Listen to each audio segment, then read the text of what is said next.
নাও একটা মিষ্টি খাও। কিসের মিষ্টি? কথায় আছে না, ধৈর্যের ফল সবসময় মিষ্টি হয়। আমার কলেজের চাকরিটা হয়ে গেছে গা, এখন থেকে সবাই আমাকে প্রফেসর সাহেব বলে ডাকবে। কি তুমি খুশি হয়েছো? আপনি চাকরি পাইছেন এটা তো আমার খুশি হওয়ার কি আছে? ও এমজি, এটা কোনো কথা কইলা তুমি? তোমার খুশিতেই তো আমার খুশি। শোনো, বিয়ের পরে যখন সবাই তোমার প্রফেসরের বউ বেলা ডাকবে, কত ভালো লাগবে তুমি চিন্তা করে দেখো একবার। এই, আমি আপনারে কখন বলছি যে আমি আপনারে বিয়ে করব? এত বেশরম নির্লজ্জ কেন আপনি? আপনারে আমি পছন্দ করি না সেটা আপনি বুঝেন না? না, তা হইব কি লেগা? তোমার তো পছন্দ যত সব ছাগল পাগল। শোনো, মালিকের কিন্তু ফেরত আসার আর কোনো উপায় নাই। ওর কইলাম সার্কিটটা গেছে। আমার মনে হয় ওই নেশা করে, নইলে ওর মতো একটা শিক্ষিত বলে এমন পাগল হইব কেমনে? ওই নেশা করতে করতে ওর মাথাটা গেছে। খবরদার, ওনারে নিয়ে একটা খারাপ কথা বলবেন না। নিজেরে কি মনে করেন হ্যাঁ? তিনবার ফেল কইরা তারপর ডিগ্রি পাশ করছেন, এখন আসছেন প্রফেসরগিরি দেখাইতে। ঠিক আছে, আমি না হয় তিনবার ফেল কইরা তারপর পাশ করছি, কিন্তু তোমার মালিক হয়তো এক চান্সেই পাশ করছিল। আজ পর্যন্ত কি একটা চাকরিও বাইর করতে পারছে? শোনো, জীবন আবেগে চলে না, জীবন চালাইতে লাগে টাকা, যেটা আমার আছে। এই কলেজের চাকরিটা জোগাড় করতে আমার কত টাকা ঘুষ দেওয়া লাগছে তুমি জানো? চেয়ারম্যান সাহেব, গভর্নিং বোর্ডের সদস্য, সব জায়গায় পানির মতো টাকা ছিটাইতে হইছে, তারপর গিয়া চাকরিটা আমি পাইছি। মালিক কি পারতো এরকম ঘুষ খাওয়া চাকরি নিতে? খালি পারো বড় বড় কথাই কইতে। কালকে কিন্তু সকাল সকাল আসবি, যে এমপি সাহেব আসছে তার সাথে দেখা করবো। জি, আর মালিককে ঠিক মতন তালা মেরে রাখা হয়েছে। ওরে আমি ঠিকঠাক ভাবে তালাবন্দি করিয়া তারপর আমি আপনার আনতে গেছি। ও, চাবিটা দিয়ে দিই আপনারে। এই যে চাবিটা। ওর মায়ে যতই কান্নাকাটি করুক তাও কিন্তু ওই ঘরের তালা খোলা যাব না।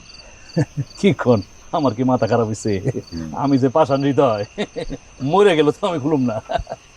পলিটিক্স করতে গেলে পাবলিক সেন্টিমেন্ট খুব মাথায় রাখতে হয়। জি, এই যেমন মালিককে যদি আমি তালা মেরা না রাখতাম তাহলে কিন্তু পাবলিক আমার উপরে খেপে যেত। জি, আর আমি তারে কেনজে বন্দি করে রাখছি সেটা যে আমার নিজের স্বার্থে, এটা কিন্তু মানুষের মাথায় কোনো কাজ করে নেই। জি। পলিটিক্স খুব জাউলা জিনিস রে। আর ইয়ে পলিটিক্স যারা করে হ্যাঁ হাতালে কি? রাত হয়ে গেছে, তাড়াতাড়ি বাড়ি যা, সকাল সকাল চলে আসিস। আর তুই আইসা আমারে ফোন দিস না। জি, ফোন দিলে আমি চলে আসবো। হ্যাঁ বিল্লাল, দরজা খোল।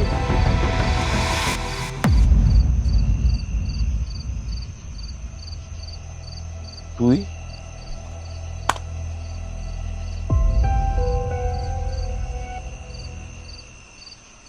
আমি খুব ভালো করে বুঝতে পারতেছি রে মা, তোর মনের ভিতরে কি উথাল পাথাল চলতেছে। মালিকের জন্য তোর কত খারাপ লাগতেছে সেটাও আমি বুঝতে পারতেছি,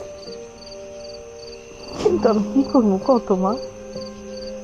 তুই ছাড়া এই জগৎ সংসারে আমার যে আর কেউ নাই।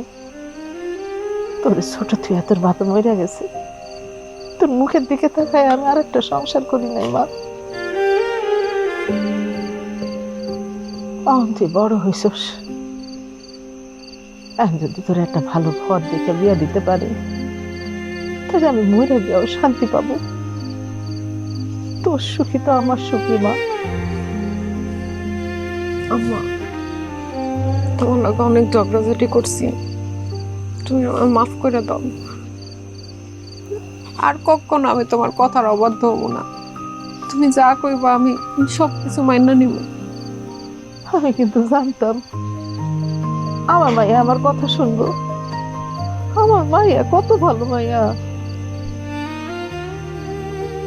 মা গো, তাহলে এক কাম করি, ওই বদরুলের মা বাপের খবর দিয়ে কথাবার্তা কই।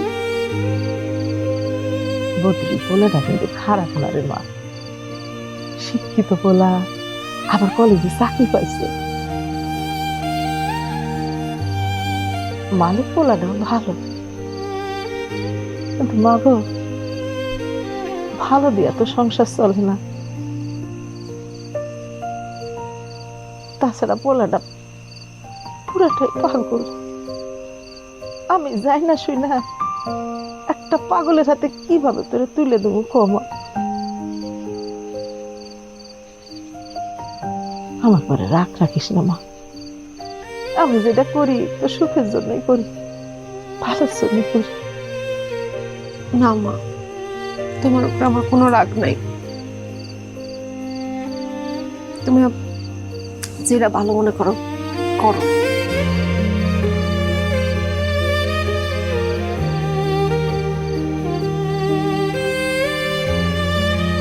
আল্লাহ, আমার মাইয়াকে তুমি বুঝ দিছো আল্লাহ, তোমার কাছে আমি হাজার হাজার শুকর। এর মধ্যে বিয়ের কথাটা পাকা করতে হইব, নাইলে আবার কখন উল্টা পাল্টা করে বসে তার কোনো ঠিক নাই।